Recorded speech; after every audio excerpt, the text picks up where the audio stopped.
What up, my freaks? RuinusInsight here with part 36 of my Total Warhammer 3 modded Kroq-Gar campaign. So as we saw last time, Pyroxy sieged Ekron, the capital of the Bloody Hands, taking it and basically destroying the faction, or at the very least, stripping them of any power they have remaining in the Badlands. And we ended off the episode also with Marcus Wolfheart, who has moved towards the Sacred Pools, where Gorok was waiting outside in ambush. Of course, it wasn't an ambush because Gorok was on the other side of the pools, but it matters not because he will join the fray and hopefully destroy Marcus's army. That's all. Let's get right to it. Gorok should enjoy this, and hey, maybe the Pale Death can do a few things here as well. There really aren't a lot of units that the Pale Death would be particularly good at targeting here, but we shall see. At the very least, get some nice animations of it just to start off its debut.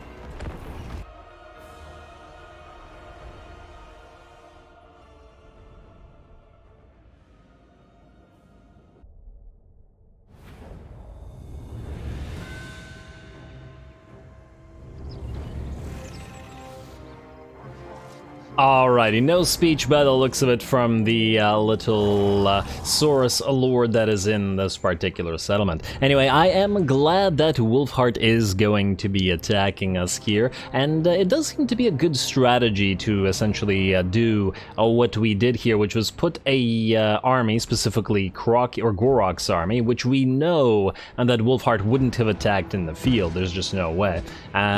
It's a pretty good strategy to put it in ambush outside of a settlement garrison that is too weak for the, or weak enough rather, for the enemy to want to actually attack it. It seems that the AI isn't actually capable of stopping a siege or an attack once it begins it, because it begins thinking, oh, it's a weak garrison, and isn't aware that the ambushing army is coming in as a reinforcement. If a player were to do the same thing, it would obviously see, oh, look, there's another army reinforcing the garrison, and then ignore it. But anyway, I digress. I just think that it was a good move, and I think we'll probably try to use it again in the future if we can, as it has worked in the past as well. Anyway, it's going to be another 10 seconds until Gorok arrives with the main host, but we should be able to distract the enemy long enough. We have a few Saurus here that are in the woods, and we did use these skirmishers essentially to distract as many of the enemy units as we can.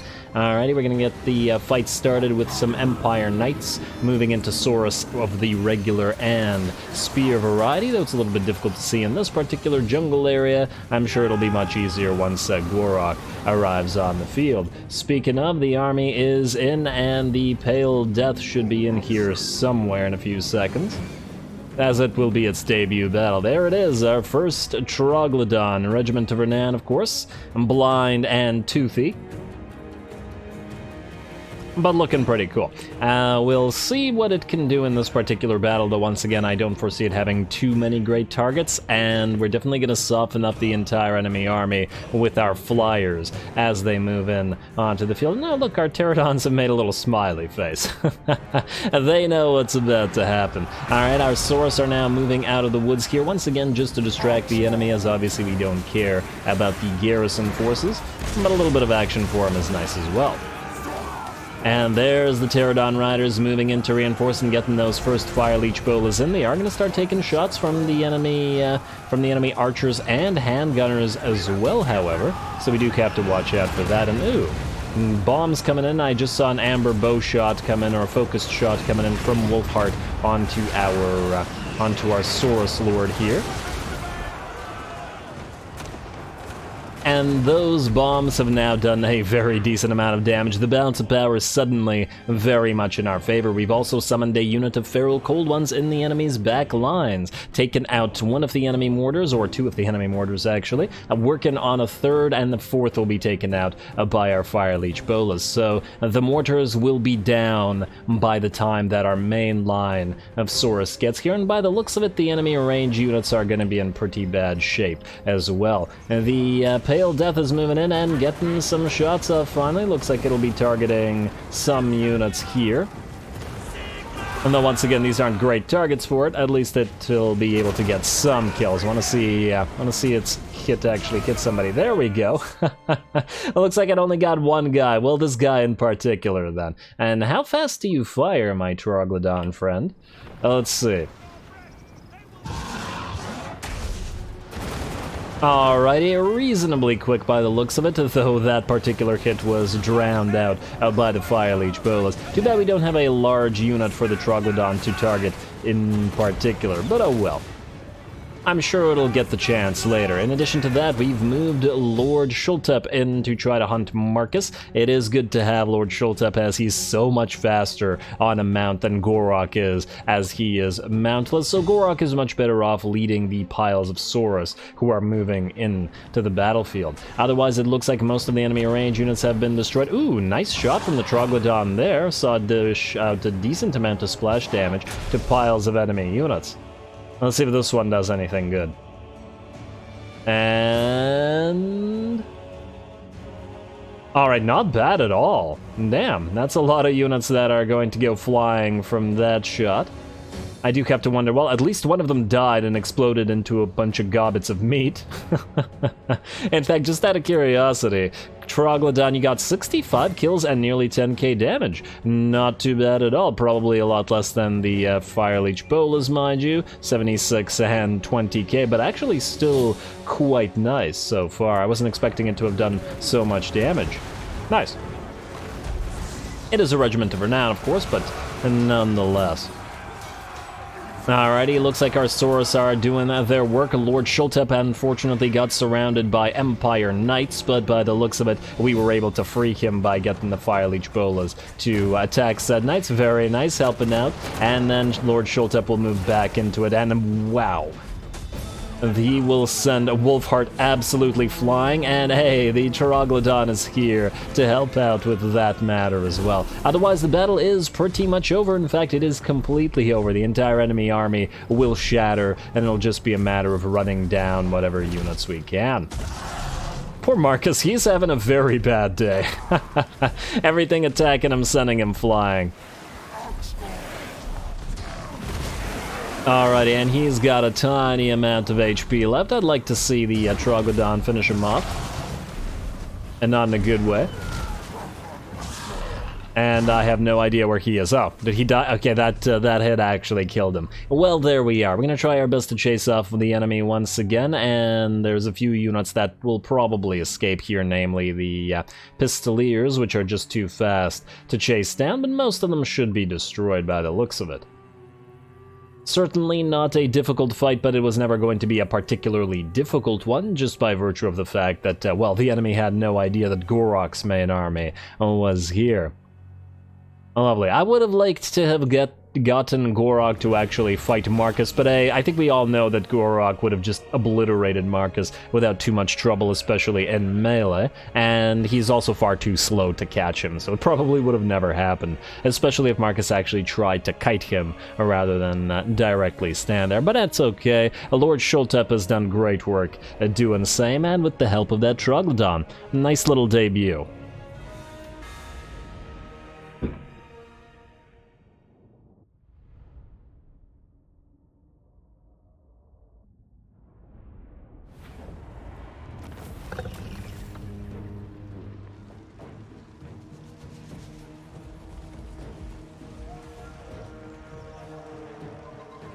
Alrighty, there we go, and not too bad. The enemy army basically destroyed, and thus will no longer be able to protect the nearby province. So if we move up there, we can keep the Emerald Pool safe, simply, or the Sacred Pool, whatever, simply by taking that other province, whichever its name is, and then using it as a bulwark against anything that moves down here.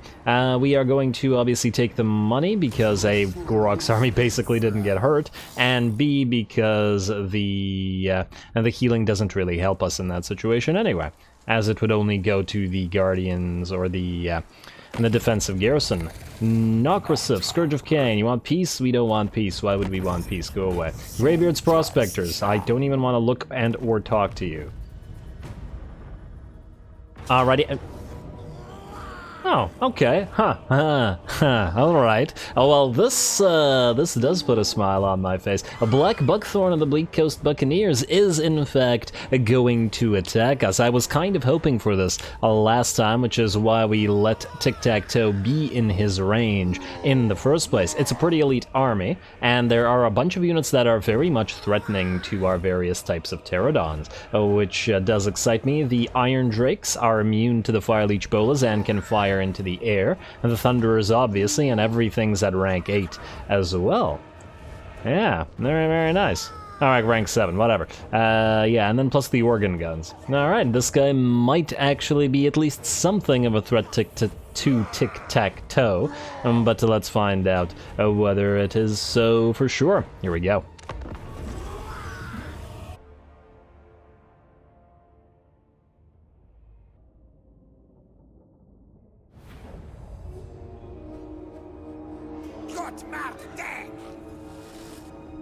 Alrighty, here we go. Now, I was and am excited about this battle, but be forewarned, something very wrong happened here, or at least something wrong happened to the to my PC while fighting, or possibly the game, I don't know, which we will see whether it is actually visible in this recording or not. And, well, I'll make a note of it when we get to it. Anyway, the battle has begun, and we are moving forward with our Vanguard deployed flyers. They are getting hit in the air by the enemy Iron Drakes and Thunderers, and several of them have taken quite a lot of damage in their first charge. This unit of Pterodon Riders dropping below half HP with the first volley, so definitely a lot of dangerous units for them, and we're going to have to try to focus them down as best we can. The Javelin units are going to be targeting the Iron Drakes, while the Fire Leech Bolas by and large go after the Thunderers as well as the enemy Organ Guns, both of which are still very, very frightening. Can't be letting the enemy get too much damage in. Damn those Iron Drakes, they're certainly doing work. At the very least, the Thunderers have been pretty much destroyed. It is probably going to take a while to knock down the relatively high-armored Iron Drakes. Probably could have essentially just floated around a little bit more on these units to try to avoid those shots, but, you know. At the very least, we're getting some very nice shots of the Fire Drakes or Iron Drakes working, and though it looks like they will be out of the picture soon, and the rest of our army is moving in as well. The Coatl finally dropping down and hunting the enemy Lord here, who probably doesn't stand much of a chance, especially if past experience is anything to go by. I'm absolutely loving the Coatl, though. I'm definitely going to put a few more of them in another army. I have wanted to do a sort of dino army with artillery hidden under the Coatl's aura. That might be fun as well.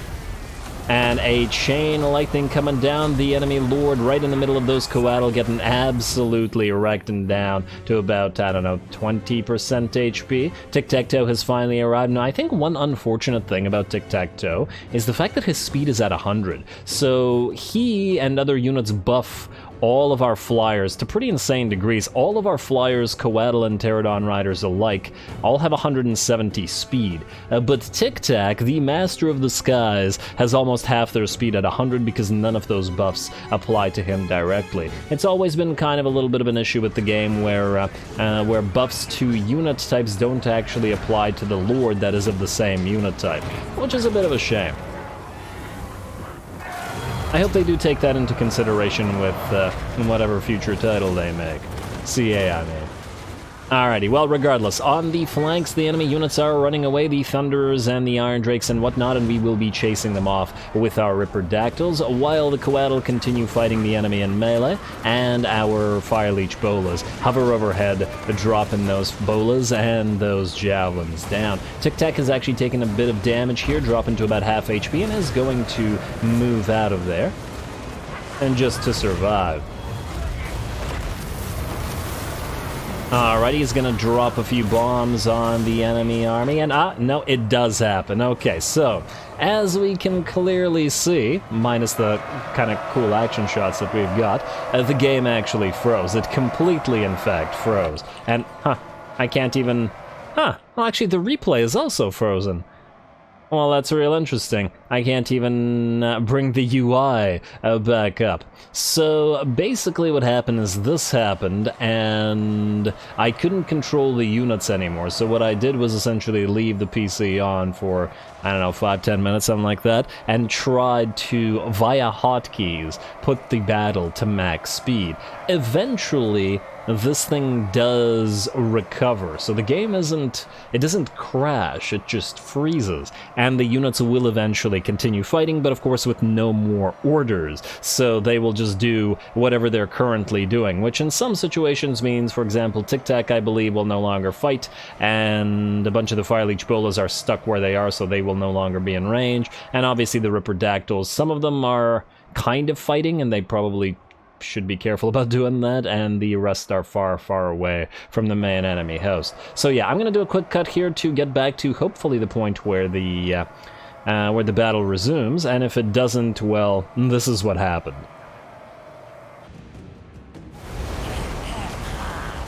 Alrighty, well, we've returned. Wait, have we? No? Oh, it's going up. Nah. It looks like it is back to being broken. Ah, man, and for a second, just for a second, I thought it was gonna work. Well, the units fought for a little bit, so I guess what'll happen is it'll just sort of do hiccups like that, where it'll allow the battle to continue for a few seconds, and then it'll stop again, etc., etc. Still getting some cool action shots for at least a few seconds, but damn. Oh well. On the bright side, I suppose we can see most of the enemy threatening units have already been destroyed, or they were already destroyed before the battle froze, as in pretty much only melee units remain. In fact, only melee units remain. All the range units have been shattered and chased off the screen, and the melee units would only have it was only a matter of time until our own range units destroyed them. The unfortunate aspect of this is because we can no longer control our melee units, as opposed to our range flyers, and that means they will continue fighting here, like these units of Pterodon Riders fighting some Giant Slayers, which doesn't seem like the best move, as they are specialized for killing you. Otherwise, we'd obviously be able to control these guys and move them away while the range units knock out all of those Giant Slayers, but oh well. At the end of the day, as long as our units survive, though I guess that remains to be seen, it'll still be a good thing. Anyway.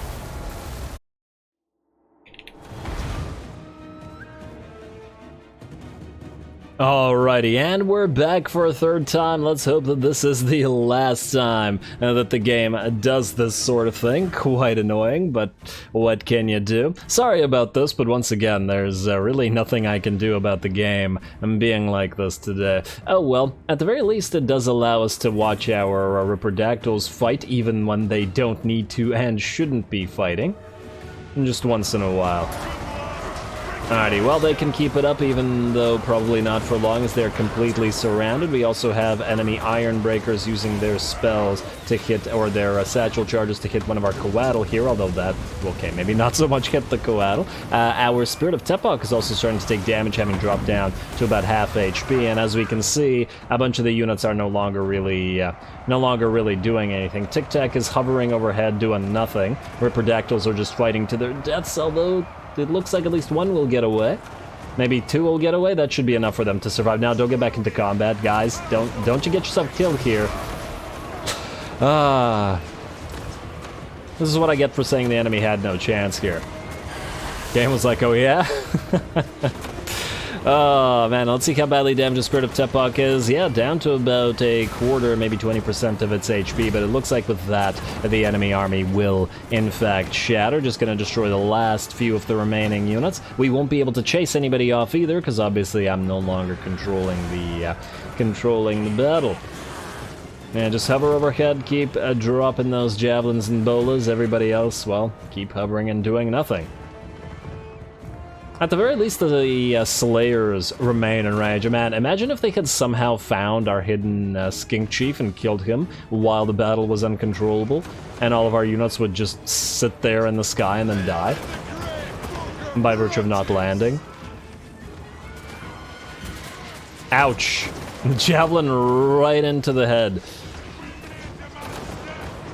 And a few more. Oh, these guys are just sitting there, but they are just very, very slightly in range. Oh, I guess all of our units have lifted off at this point, so these guys will stay here. Man, it would have also not ended if these guys were out of range of our flyers. Very close. Alrighty, well, with that, the battle will end. We can't chase the enemy because we can't move, so I'll just speed it up. Even though I do that normally. And there we go. A weird little fight. I'm hoping we can get a repeat against a different or maybe the same rogue army at some point. Just have a little bit of a less screwy rematch.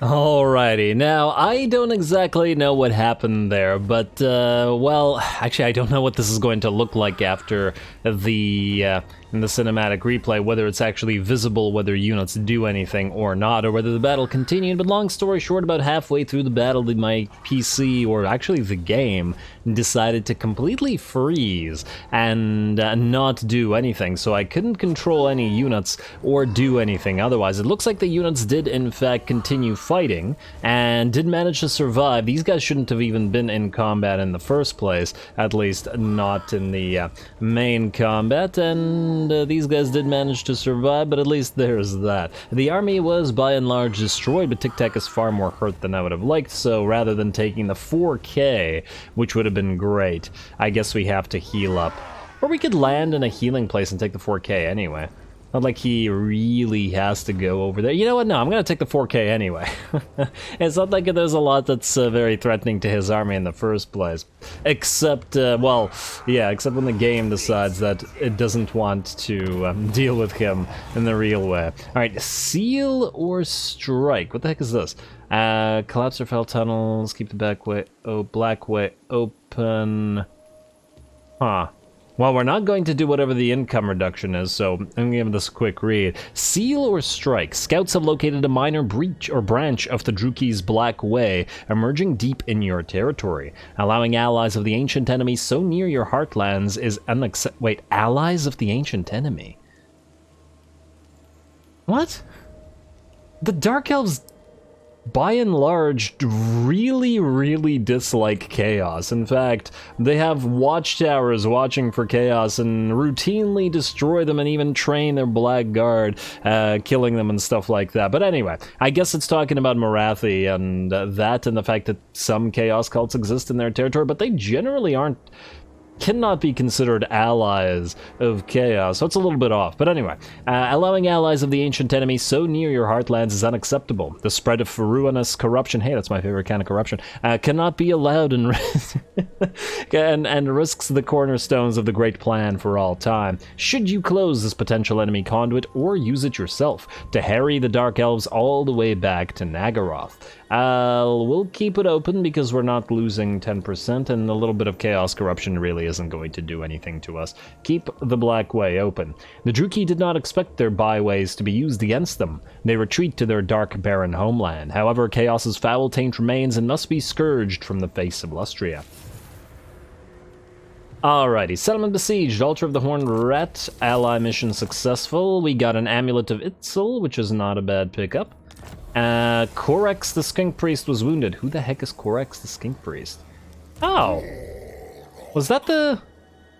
Wait, that was the new Skink Priest that we summoned specifically for... Oh, for the love of... You gotta be kidding me. We just got that guy on the field. Xylaz, the Skink Chief, is part of Chameleon's army. Yes? Oh. No longer a flyer. Yeah, you can be on a stag, buddy. That certainly works for me, but damn. It's a little bit irritating. I wonder whether... Now, he's gonna take 8 turns to come back? 5 turns. It's not as bad. Cunning, eh? Oh, wait. This was the guy that we got for Gorok, right? I mean, we could just get another one, just ignore that one. Fleet-footed, uncompromising, Skyrider, and... Okay, wow, these are all terrible. We could just get a temporary one. I guess, fine. And when kick land... Oh, man. I was gonna put you into Gorok's army. Here's the problem. These guys are just gonna keep annoying us, aren't they? And killing off our heroes. I really don't like that. How far can you travel, incidentally? Go this way. These guys would probably be able to reach you. We could also just put you into Kylok's army until we're ready to go. I was also thinking about maybe getting a solar engine. Ooh, or another Basti with Reviv Crystal. I mean, Kroq can probably use them better than... Or Gorok, rather, can make better use of them than anybody else. And we are going to need more healers for his piles upon piles of Saurus, to be fair. And of course, buffing them up with the solar engine isn't the worst thing in the world either. I'll think about it. Either way, Gorok, you're gonna move out real quick to Bertie here and kill that army off. Like so, auto-resolve shouldn't really hurt us, I would think. Auto-resolve, don't screw us. Okay, now we're good. And we are going to, I guess, just release the captives. Tiny amount of cash, but nonetheless. And we got an administrator. Gorok, do you have one of those? You do not, in fact. So let's lose your gleaming pennant, because disciplined unit does not suffer leadership penalty when the Lord dies. I'm pretty sure, like, several of Gorok's armies have to die before he dies. And even then, it's pretty unlikely. So let's get you an administrator so that you can move far. And we have another one on Chameleon. Yeah, we gotta try to get more of these admins. You need to move to Quitex. I guess not in March Stance, though, so let's put you into Astromancy, or... You know what, no, let's go for Channeling. I forget, do you have Uranologist or no? You do not. Alright, so we still need to get him a Uranologist, so that means we do want to put him in that stance for a while. You're just gonna join Kylok, and then we'll send Kylok out that way in a little bit, and then I guess we'll get another temporary Skink Priest. One of them will be deleted. Oh, I really don't want to spend 2.2k. We'll see how much money we have remaining after this, just to check. Next up, Nakai. Have you returned? You have not. You have not returned. Yeah, you know what? At this point, if we get another Confederation being offered, like TECHNI-COATL, I'm not gonna keep waiting for Nakai. It seems like he might not be coming back. Which is disappointing, but no, there's not much we can do about it. You're going to siege the Altar of the Horned Rat, but... I somehow doubt you're going to succeed at it. Just in case, though, maybe we give Tlaxbox some points for when the attack happens. Inspiring Presence and, well, I guess Predatory Fighter and stuff to make you a stronger fighter. We will, however, start moving through Ancient Cunning as well, because we still want to get Geomantic Sustenance on you ASAP. I suppose we could also go for Proud Warrior, because you're a leader of your kind, and will thus...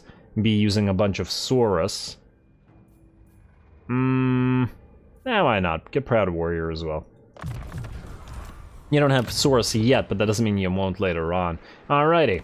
You can keep as you are, and ooh, Henri the Drowned might actually move in to help out this army in their attack. Which would certainly make it a little bit of a tougher defense. It's not like we have actually a crazy good garrison here or anything like that. Also, what do we have in terms of rights? Primeval Glory, yeah, that's that's not gonna happen. Let's also double check our diplomacy while we're at it. And Cultus Sotek, Order of Lore Masters, the rest of that I think is fine. And still, alas, no confederations. Alrighty, now Tic Tac. You could chase down this guy, which would allow you to go and heal, but we are in our own sort of sea. Which means we could still heal here if we wanted to.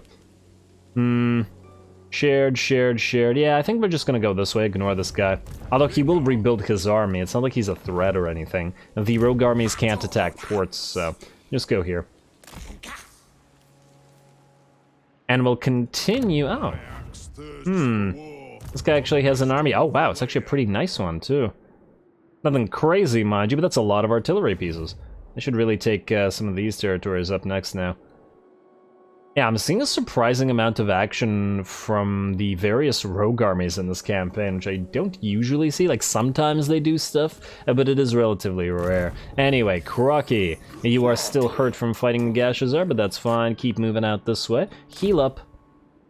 And then you're heading out to those Dragon Isles to rescue the primitive Lizardmen that still live there, if any remain, as opposed to just straight up primitive dinos and all that sort of stuff. In terms of what we want to build here, well, I guess it's not super important what we build here as opposed to other places, so we'll hold off on that. Chameleon and Kanos-Kir, both of you will be attacking here, or Kir, I should say.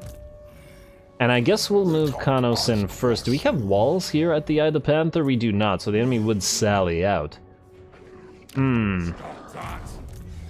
Oh, and in fact, Chameleon cannot reach them. Well, actually, he sort of can. Let's say we put Kanos-Kir in first, because he actually has artillery. Like so. We'll be doing this at the start of next episode, however, as obviously we probably won't have time to do a third battle this episode. So very curious to see how the tic-tac-toe battle will look on the recording. And go here. Alright, and then both of you will attack. I guess you can go into battle march for at least a turn. Oh, and in fact, you can reach Martek, so you can take both of these territories, and then both immediately proceed to Vulture Mountain and destroying these guys for good. Beautiful. Alright, that is a nice setup. I don't like what Grizguts is doing here. Hopefully Volkmar will take him out for us. Him moving through our territories does make me nervous. Alright, let's continue setting up for next episode. Kanos-Kir, you're good. Ahsoka Rismate, and yes, Pyroxy. Now, you're not needed here anymore since the Bloody Hands have been destroyed. So I guess the question is, do we A, send you out this way, or do we... No, we still probably want to destroy Skaven Blight and stuff here, so we'll send you here. You can't use allied ports, unfortunately. Maybe it would be faster to move through Stone Mine Tower, then. I really find it stupid that you aren't able to use allied ports. And kind of strange, in fact. You really should be able to.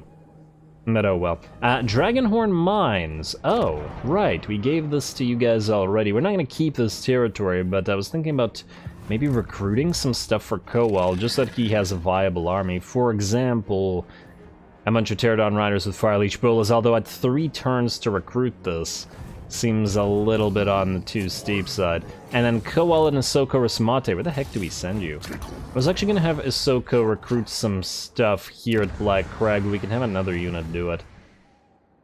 Alright, you know what? I'm going to hold off on sending those guys out until I figure out where I want to send them. Pyroxy's moving. Tlaxbach has to wait until the siege. And Duranadar, you are moving to join Koal because you're a Kroq-Gar leader. Alright, now. Let's check about any heroes that are still available or currently available. Nothing useful here. Skink Chiefs? Nothing. Perceptive doesn't work on them, so screw that. And then we have Oracles, which are mostly still garbage. I mean, Arrogant is not horrible. I know you guys have been wanting to see some Oracles on the field, but considering they cost 8,000 gold to recruit, it's pointless to mill through them.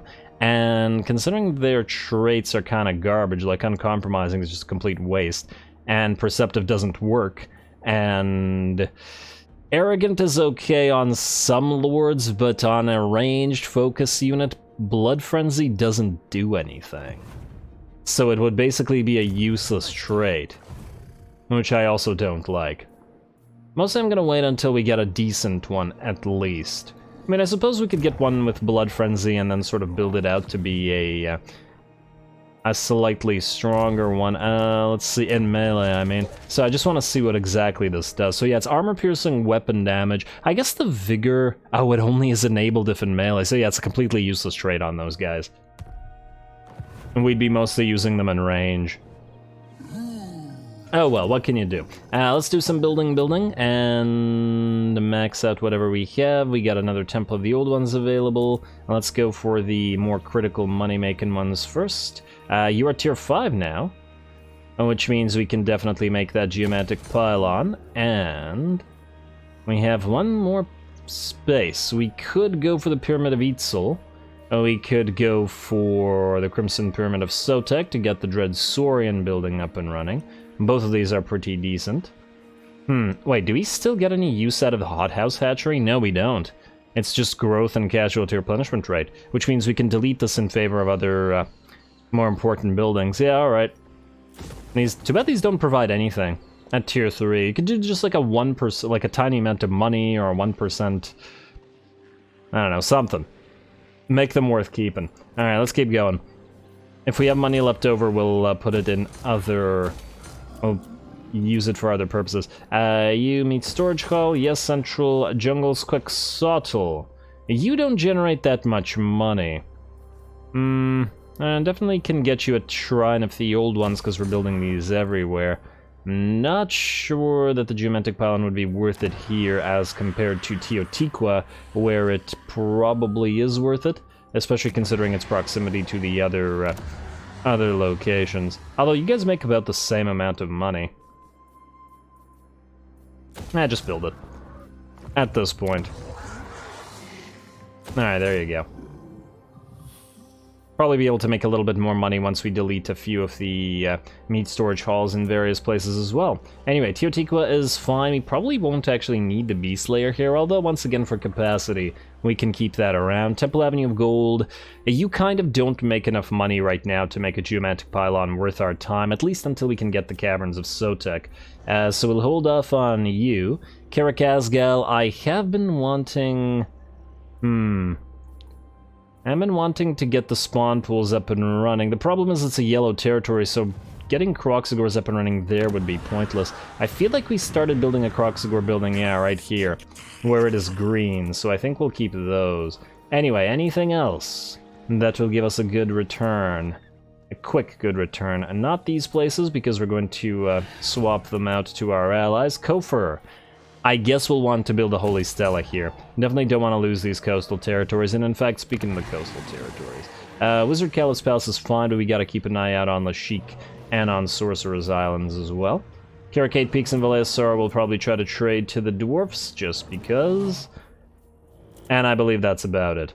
Alrighty, well with that, we're pretty much done with this turn, so I am going to call the episode here. We'll start the next episode off by attacking the dwarfs here at the Eye of the Panther, insofar as you can even call the Greybeards Prospectors dwarfs, and destroying them there and at Martek, and then hopefully next episode we will burn down this faction for good and won't have to see them again. Otherwise, Tic-Tac-Toe will move towards Radanos and hopefully destroy the followers of Nagash, and then we'll probably start working on destroying Sartosa.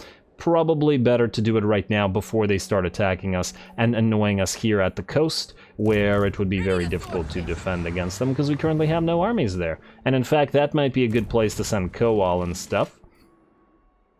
Especially considering we're building the Kroq-Gar building here. Yeah, okay, that, perfect. That makes the decision on where exactly to send Koal easy enough. And just the Soko Rasmate now we have to figure out, but we were going to build another army for him, so that'll have to wait a bit. Anyway, if that's going to happen, then Gorok is going to move towards the Dragon Isles and fighting Kugath, and then we'll try to continue building up our relationship with the various dwarfs and giving them all of these Badlands territories that we have no intention of keeping. Although I do like Barak Var, but, you know. Anyway, stay tuned for more Lizards. Don't forget to leave a like and comment. Sorry about the weird battle with Tic-Tac-Toe, but game does crash sometimes, or freeze, I guess, sometimes. All glory to the algorithm. And thanks for watching.